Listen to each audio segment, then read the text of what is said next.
Oh yeah, we're through the muck and into the awesome. Today we are talking about my top 10 best anime of 2016, about half a week later than I wanted to, but nevertheless, let's get straight to it with the ground rules. The rules for this list is everything I talk about has to have been from the year 2016, meaning that it had to have new episodes, as well as have some form of finale this year, even if it has a confirmed second season, or even if a second season's going on right now. Hint, hint, if you know my tastes. Basically, everything that's on the table is everything that I enjoyed and was able to say when it was over I liked. Now, I didn't always get reviews out for some of these just because of the way my schedule worked, so if anyone wants to know my further thoughts in an actual review, comment that below to each suggestion you like. But without further ado, let's get started. Coming in at number 10 is the receiver of this year's Just Plain Fun Award, Bung Ho Stray Dogs. I was not that interested in the show because it just sounded weird. Then I had a moment where I'm like, wait a minute, anime is awesome cause it's weird. This is an insane series about real writers turned into fictionalized versions of the stories they wrote while mixed with the real person, and then there's the mafia they deal with, and they're also a detective agency. This show is freaking awesome, and it was just entertaining throughout. Are there a couple issues here and there? Yeah, it's a shonen. You got your typical shonen problems, but it made me laugh hard. I got really invested into the story and to the characters. Just a badass show. Number 9 is Berserk, probably the most controversial anime of the year. I'm gonna be straight up honest. If you didn't like Berserk, but if you're a big fan, I do get it, but I freaking loved this series. I love the characters, I love the story, I love the world it's set in. Was the animation good? Not really, but the thing is, this story is so good and enriching that honestly after a while I didn't care. Also, from what I hear, they're sort of going back to the more 2D style for season 2, so here's hoping.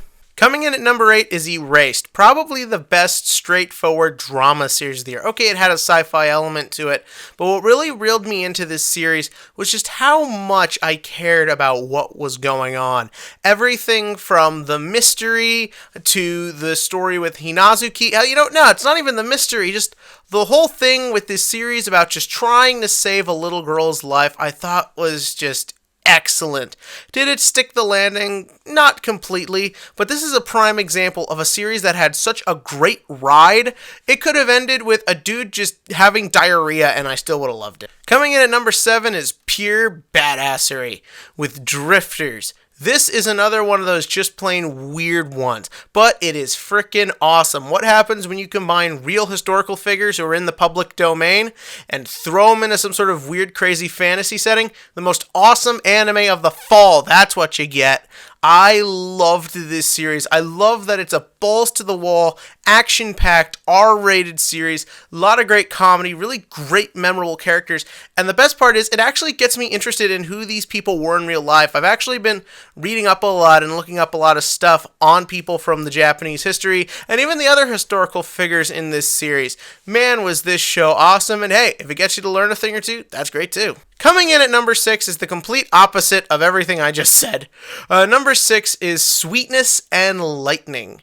This series, I really wasn't sure what to expect getting into it. As we all know, there's a lot of anime that are just cute little kids doing cute little things too, but this series really, this is the Feels Award of 2016. I really loved this show. It's such a beautifully simplistic, but also very real in how it represents emotion and being a child and dealing with a dramatic situation and having to deal with one person on your own. I thought it was a real beautiful show, and I really loved how it was okay with being small. You take something like Orange, where everything was everything we did was so sad and emotional. Shut up.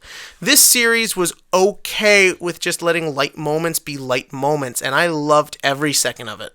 Coming in at number 5 is Boku no Hero Academia. Probably one of the funnest animes I think I've ever seen. This is such a fun series. It just gives you such a good feeling about yourself. It's enjoyable, it's lovable, the characters are lovable. It's probably the most popular anime all year, and I'd say go watch it, but let's face it, you already have. Coming in at number 4 is Keys Naiver. Now, when I first saw this show, I was wondering if Trigger could pull off going for a different genre, and in my opinion, they pulled it off completely. As I said in my review, I understand why some people won't like this, but I loved everything about this show, except the ending. I thought the ending needed a little more oomph. I wasn't sure what it needed at the time, but as time has gone by and I've thought more about it, especially thinking about this list, it kind of hit me. The ending is absolutely perfect to this anime, because the thing is, it doesn't puss out. Like, it is very much what the show is supposed to be about. It's supposed to be about making connections and how people learn to get along with each other and proving that connections can't be forced. You have to will them. And the ending is all that. It is literally what the show is about, put into a visual format. And does that necessarily make for the most exciting ending? No, but it made for a real thought-provoking ending, and an ending that has stuck with me since, like, May, and I think that's very important and very amazing that a show could do that. Coming in at number 3 is Gundam Iron-Blooded Orphans. See, that's why I made that exception. Gundam Iron-Blooded Orphans is freaking badass. A complete return to form for the Gundam franchise, which in my opinion has been lacking since 00.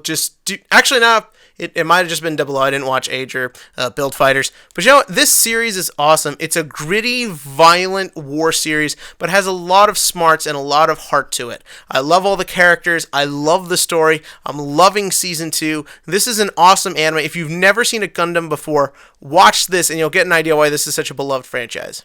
Number 2 is Durarara Season 2, because I did Season 1 last year, so I could talk about the show again. See what I did there? What else is there for me to say? I've done like 3 videos talking about how much I love this anime. I'm a big Durarara fan. I love this show. I loved Season 2. Enough said. On to number 1. This is it, man. Number 1, the series that, in my opinion, just made every other anime after it feel a little bit less because it was stuck coming afterwards. The number 1 anime that I compared everything I watched up to that point to, Food Wars. This series is amazing. I avoided it last year because I thought it was just another stupid, ecchi type, shonen type series. But no, it's really good. It's a really smartly written, really tight, well executed script. It looks beautiful. The characters are, except for like Arena, super lovable and memorable. The story is just really fun.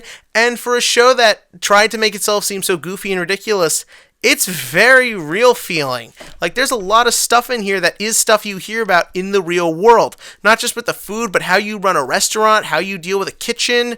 The thing is that all of this stuff should seem boring to the average person who isn't into cooking. But what makes this show so genius and why I love it so much, it figures out a way to take all of that and put it in a combined narrative that just makes you care. Like, you just love what's going on, and you love this story, and you love these characters, and you love what they're doing. It's something that not everyone should be able to relate to, but the series figures out the perfect way to bring you in, bring you to the rest of the story, and at the end of the day, that's what anime, to me, is all about. Transporting you to this different world that you shouldn't care about because you're watching a bunch of drawings, but it makes you care, and it brings you interested. These were the shows that made me care. A lot of people complained about anime in 2016. Well, people complain about everything. But as far as I'm concerned, I came across some really great shows that I'm never going to forget, and I will always love watching. And seeing as half of these are getting a Season 2 this year, it looks like we'll keep watching it. So will this list be the same next year? Well, I guess you just got to keep on watching. So as always, click to like and click to subscribe, and let's go into 2017 together.